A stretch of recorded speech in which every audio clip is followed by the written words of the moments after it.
할렐루야. 하나님의 크신 사랑이 이 새벽에 우리 가운데 가득한 줄 믿습니다. 오늘 우리는 출애굽기 5장 1절로 21절의 본문을 통하여 담대함이라는 제목으로 하나님의 말씀을 함께 나누도록 하겠습니다. 오늘 본문은 모세와 아론이 애굽왕 바로를 처음 대면하는 장면입니다. 최초로 이스라엘 민족의 출애굽을 요구하는 장면이 오늘 본문에 나와 있습니다. 이 말을 들었던 바로 왕의 대처가 오늘 본문에 수록되어 있는데 그 탄압 정책이 강화가 되었고 이 말을 들은 이스라엘 백성들, 그들은 더 큰 고역 가운데서 살고 있게 되었습니다. 1절부터 5절은 바로와 첫 대면하는 모세와 아론의 장면입니다. 모세는 바로왕 앞에 나오기 전만 해도 두려움에 눌려 있었던 자였습니다. 왜냐하면 40년 전 모세는 잊을 수 없는 살인죄를 저질렀기 때문입니다. 두 번째, 그가 두려움에 사로잡혀 있었던 것은 이스라엘 동포들 앞에 서는 것입니다. 그리고 그들을 설득하는 것이죠.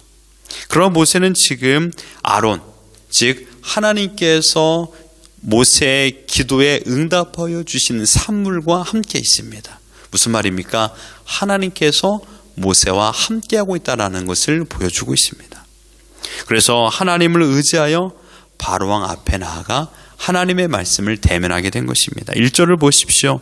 이스라엘의 하나님 여호와께서 이렇게 말씀하시기를 내 백성을 보내라. 이제 바로왕이 해야 될 것은 한 가지입니다. 그것은 바로 포로된 이스라엘 민족을 풀어주는 것이 바로왕의 일입니다. 그 이유는 이 포로된 백성이 하나님의 사람들이기다라는 것입니다. 이스라엘의 하나님. 애굽왕 바로는 이 단어를 처음 들었습니다. 바로 앞에서 하나님은 개인의 하나님이 아니라 이 민족의 하나님이다라고, 이 전체의 하나님이라고 소개했습니다. 이스라엘은 하나님께서 특별히 지명하여 부른 내 장자, 내 아들, 내 백성이라고 하나님께서 모세를 통하여 바로 왕에게 선포했습니다. 그런데 여러분, 바로의 생각은 어떨까요? 바로 왕의 생각은 단 한 번도 이스라엘 백성이 내 것이라고 생각했지 다른 사람의 것이라고 생각한 적이 없었습니다. 단지 애굽에 종살이하는 존재로 여겼습니다. 이들은 어디를 나가 살아갈 수 있는 존재가 아니었다라고 그는 생각했습니다. 그런데 생전 보지도 못했던 모세와 아론이 자신 앞에 나왔습니다. 그리고 자신이 처음 들었던 신의 이름 여호와를 듣게 되었습니다. 그리고 그가 하나님이고 이스라엘의 신이며 이스라엘은 그의 백성이니 그들을 풀어주라고 말하고 있습니다. 모세의 말을 정리하면 더 이상 이스라엘은 애굽의 노예가 아니다. 바로 왕의 백성이 아니다 이것입니다. 이때 바로 왕의 반응이 2절에 나옵니다. 바로가 이르되 여호와가 누구이기에 내가 그의 목소리를 듣고 이스라엘을 보내겠느냐? 나는 여호와를 알지 못하니 이스라엘을 보내지 아니하리라. 바로 왕의 첫 반응은 냉소와 경멸이었습니다. 바로가 생각하기를 모세가 말한 이스라엘의 신, 그래 너가 말한 이스라엘 신이 있다고 치자. 바로가 생각하기는 그들은 그의 신, 이스라엘 백성의 신은 노예들의 신에 불과합니다. 자신의 신은 어떠합니까? 온 이 팔레스틴 지역을 다스리는 신입니다. 가장 권세가 있고 힘이 있는 신입니다. 그리고 이스라엘 백성이 믿는 신은 어떤 신입니까? 노예의 신입니다. 비교해 보십시오. 온 땅을 다스리는 내가 믿는 신과 노예의 신 싸우면 누가 이기겠습니까? 그러니 당연히 냉소적일 수밖에 없고 경멸할 수밖에 없죠.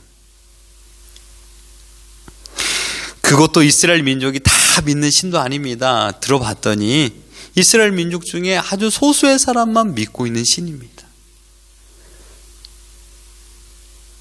이에 대한 바로의 반응은 이스라엘 백성을 이제부터 노예로 더 여기게 되었습니다.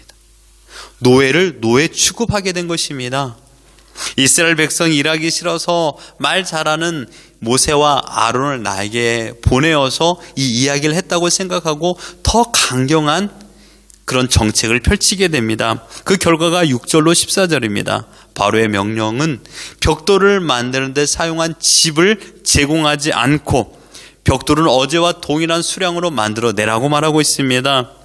어제까지는 벽돌 속에 넣을 집을 제공했지만 이제는 직접 들녘에 나가서 이 집을 구하여서 벽돌을 만들라는 것입니다. 12절에 보면 백성이 애굽 온 땅에 흩어져 곡초 그루터기를 거두어다가 집을 대신하니,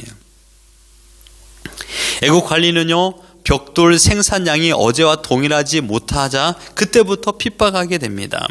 이에 대해 이스라엘 백성은 어찌 우리가 어제와 동일한 벽돌 양을 생산할 수 있겠습니까? 이것은 불가능합니다. 왜 우리를 이렇게 힘들게 하십니까? 라고 말합니다. 이때 바로 왕이 17절에 이렇게 대답합니다. 바로가 이르되 너희가 게으르다 게으르다. 그러므로 너희가 이르기를 우리가 가서 여호와께 제사를 드리자 하는도다. 지금 바로 왕은 몹시 불쾌함을 표현하고 있습니다. 이스라엘 백성 노예가 게을러서 불쾌한 것이 아닙니다. 이스라엘 백성이 불쾌했던 이유는 17절 하반절입니다. 여호와께 제사를 드리자. 여호와께 제사를 드리자. 이것이 바로 왕을 불쾌하게 만들었던 것입니다. 당시 바로는 이스라엘 백성이 애굽의 최고 통치자인 자신보다 여호와의 명령을 더 따르며 여호와의 명령을 더 두려워하는 것에 불쾌함을 가지고 있었던 것입니다. 내가 누굽니까? 바로 왕 자신이 누굽니까? 그는 지금 애굽 땅뿐만 아니라 근동 지역의 최고의 수장으로 내가 지금 신과 동일한 동격이다라고 표현한 자입니다. 아주 극에 달한 교만함을 가지고 있었던 모습이죠. 내가 지금 신이다. 내가 지금 신인데 너희가 또 다른 신을 섬기겠느냐? 이거에 대하여 극에 달한 그런 불쾌함을 가지고 있었습니다. 이것이 오늘 본문의 전반적인 내용입니다. 우리가 여기서 생각해 봐야 될 것은 바로 두려움과 그 반대가 되는 담대함입니다. 지금 우리는 바로 왕의 태도를 보았습니다. 어떻습니까? 교만함으로 가득 차 있는, 아주 자만함으로 가득 차 있는 모습입니다. 왕으로서의 강력한 지도력을 가지고 있습니다. 자신의 권한을 침범하는 자에게는 어떻게 처리해야 되는가를 알고 있는 사람이었습니다. 결코 호락호락한 왕이 아니었습니다. 그의 가지고 있는 권세를 도전하면 가차없이 처형을 받는 것입니다. 그런데 여러분, 그러함에도 불구하고 모세는 어떠한 모습을 가지고 있습니까? 모세가 바로 왕의 성격을 몰랐을까요? 모세가 바로 왕이 어떻게 할 것인가를 몰랐을까요? 아니에요. 지금 모세는요, 당대 최고의 왕, 자신을 신과 동일한 위치에 여기는 그 왕 앞에 서 있습니다. 애굽의 바로 왕은 누구도 저항할 수 없으며 무소불위의 권력을 가진 고대 근동의 최강자라는 것을 모세는 알고 있었습니다. 그러함에도 불구하고 모세는 바로 왕 앞에서 전혀 밀리지 않고 그 앞에 담대하게 하나님의 말씀을 선포하고 있습니다. 모세의 마음의 태도는 담대함 그것 자체였습니다. 예전에 모세 자신의 모습은 어떻습니까? 패배주의에 사로잡힌 자였습니다. 두려움의 벽 앞에 무너진 인생을 살았던 자였습니다. 그러나 지금은 담대하게 바로왕 앞에 서 있을 수 있었습니다. 더 이상 모세는 두려움에 사로잡히지 않았습니다. 더 이상 겁내지 않았습니다. 지난날 패배자 모세가 이제는 담대한 전사가 될 수 있었던 그 이유는 무엇입니까? 단 한 가지입니다. 그 마음에 확신이 있었기 때문입니다. 담대함은 나의 의지로 만들어지는 것이 아닙니다. 하나님을 확신할 때, 하나님의 의지를 확신할 때, 하나님을 믿을 때 담대할 수 있습니다. 여러분 잘 들으십시오. 하나님의 의지란 무엇일까요? 우리가 하나님의 어떤 것을 믿어야 담대할 수 있을까요? 하나님께서 우리를 향한 계획을 바로 알 때, 하나님께서 나를 향한 뜻을 바로 알 적에 우리는 담대할 수 있습니다. 여러분, 하나님의 뜻이 무엇입니까? 하나님의 뜻은 지금 이스라엘을 자신의 아들로 삼고 장자로 삼는 것이 하나님의 뜻입니다. 하나님의 계획은 무엇입니까? 이스라엘 백성들 400년 동안 애굽에 종살이했던 그들에게 자유를 주어 진정으로 하나님께 예배하게 만드는 것이 하나님의 계획입니다. 이 일을 위하여 하나님께서 모세를 불러 하나님의 말씀을 전하라고 이끌어 주신 것입니다. 모세는 지금 이 말씀을 믿었고 확신하였기 때문에 담대할 수 있었습니다. 그가 계속해서 두려움 속에서 나는 이 일을 감당할 수 없는 사람입니다 라고 말하지 않았습니까? 그러나 하나님께 세 가지 이적을 보여주셨고 더 나아가서 아론의 마음을 바꾸어 주었으며 이스라엘 장로들의 마음을 바꾸어 주셨던 것을 모세는 경험했습니다. 하나님께서 하셨다라는 것을 그는 알았습니다. 그때 그는 담대함을 가지게 된 것입니다. 하나님께서 이 모든 것을 주관하고 있구나. 사랑하는 성도 여러분, 모세와 아론의 태도는요, 지금 이 시대 바로 왕이 숱하게 많은 이 현실 가운데 믿음을 가지고 있는 신자들이 누려야 될 바른 태도입니다. 히브리서 10장 39절에 보면 우리는 뒤로 물러가 멸망한 자가 아니요 오직 영혼을 구원함에 이르는 믿음을 가진 자니라.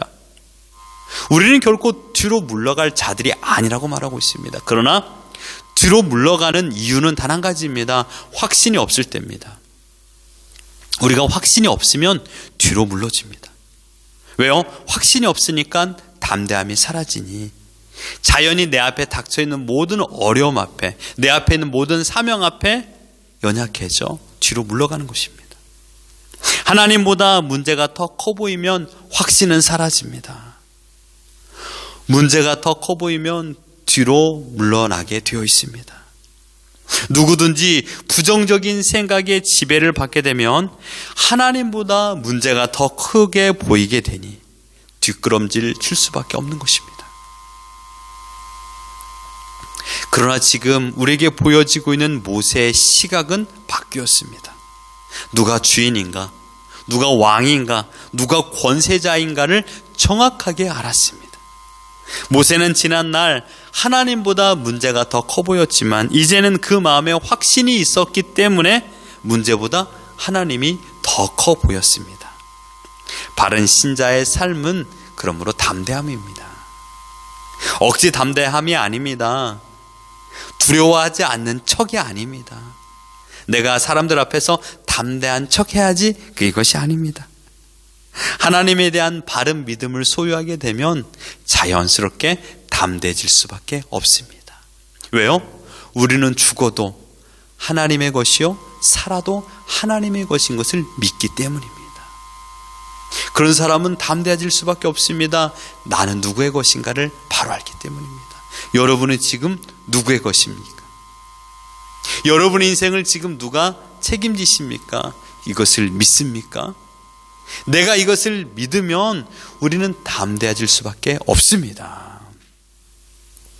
하나님께서 여러분에게 맡겨주신 영토에서, 여러분에 맡겨진 환경에서, 여러분에 맡겨진 위치에서 하나님의 자녀답게 사는 것이 지금 우리에게 허락하신 하나님의 사명을 이루는 줄 믿습니다.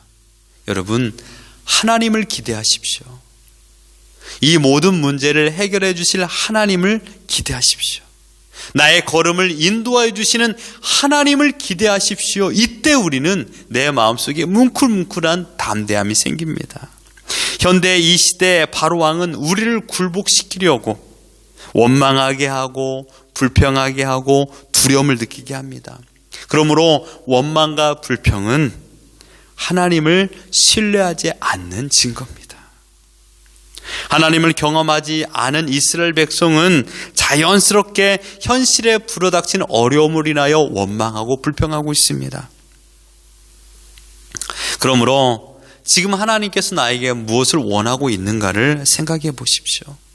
이 사실에 대하여 우리의 시선이 고정되어 있다면, 하나님의 뜻에 우리의 시선이 고정되어 있다면, 하나님의 목적과 하나님의 계획에 우리 시선이 고정되어 있다면 우리는 흔들리지 않는 담대함을 가지고 오늘을 살 것입니다. 그러나 불어닥치는 어려움의 문제, 고된 나의 고역의 문제가 눈에 더 크게 보이면 그때부터는 내 마음은 흔들리게 됩니다. 바라옵기는 나의 마음을 흔드는 요소는 너무나도 많이 있습니다. 환경을 바라보면 문제는 더 커 보입니다. 그러나 나를 사랑하시고 나를 위한 위대한 계획을 가지고 계시는 하나님을 바라보며 하나님을 기대하고 있노라면 비로소 우리의 마음에 어려움은 떠나고 두려움은 떠나고 담대함을 가질 줄 믿습니다. 오늘 여러분의 형편에 우리의 시선을 오직 하나님께만 고정하십시오. 하나님만 기대하십시오. 하나님만 바라보십시오. 이러한 담대한 믿음을 가지고 주어진 오늘 하루의 삶을 믿음으로 살아내는 우리 모두가 되기를 예수 그리스도 이름으로 축원합니다.